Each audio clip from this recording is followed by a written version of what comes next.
Imagine living in a small, quiet town where everyone knows everyone until one day, a letter arrives in your mailbox, an anonymous message that knows your secrets.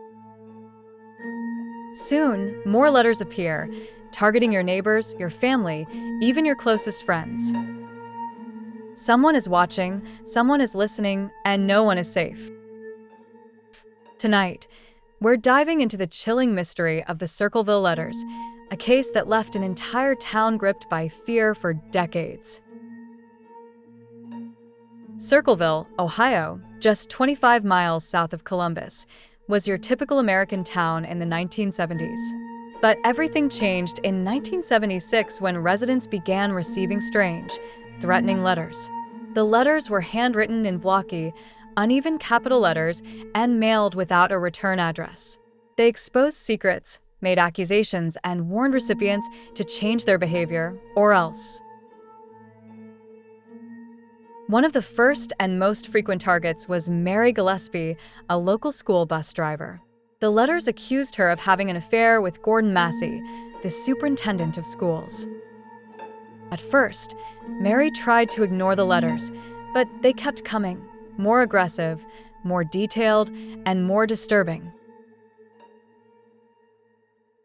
Then, her husband, Ron Gillespie, received a letter too. It warned him to stop Mary's alleged affair or face deadly consequences. On August 19, 1977, Ron Gillespie received a strange phone call. No one knows what was said, but he seemed agitated. He grabbed his gun, stormed out of the house, and drove off into the night.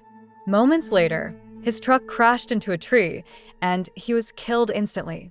Police ruled it an accident, but something was off. Ron's gun had been fired once, but no bullet was found at the scene. And then there were the letters. Whoever had been writing them knew Ron was dead before the news went public. The letters didn't stop. In fact, they got worse. By the 1980s, Circleville residents were living in fear. The letters expanded beyond the Gillespie family, targeting politicians, teachers, and ordinary citizens. Even children received threats. Whoever was behind the letters wasn't content with words. They escalated. Signs began appearing around town, warning people about their sins. One day, Mary found a particularly disturbing sign near her bus route. When she tried to remove it, she discovered it was rigged with a booby-trapped gun. Someone wanted her dead. Police traced the gun to Paul Freshour, Mary's brother-in-law. He was arrested and charged with attempted murder. During a search of his home, investigators found similar writing materials to the letters, and in 1983, Paul was convicted and sent to prison. Authorities were convinced they had caught the Circleville writer. But here's where things get strange.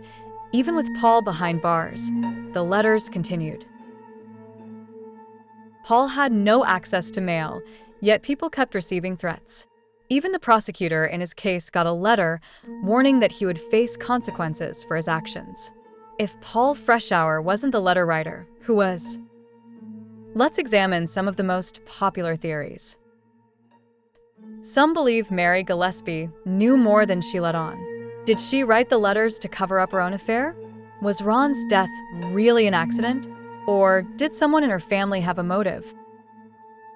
Others point to the involvement of powerful people in Circleville. If the letters were exposing real secrets, did someone want Paul Freshour framed to make them stop?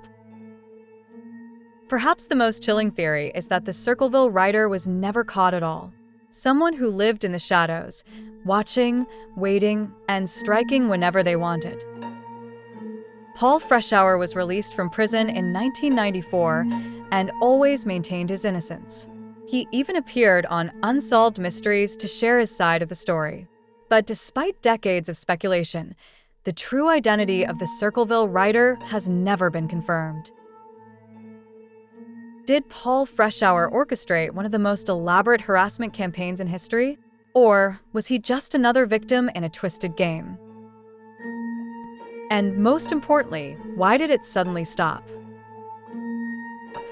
The Circleville Letters remain one of the most perplexing unsolved mysteries in American history. If you have a theory, let us know in the comments. And if you enjoyed this deep dive, be sure to like, subscribe, and hit the notification bell for more cases like this. Thanks for watching Unsolved and Unhinged. Until next time, stay curious, stay cautious, and stay safe.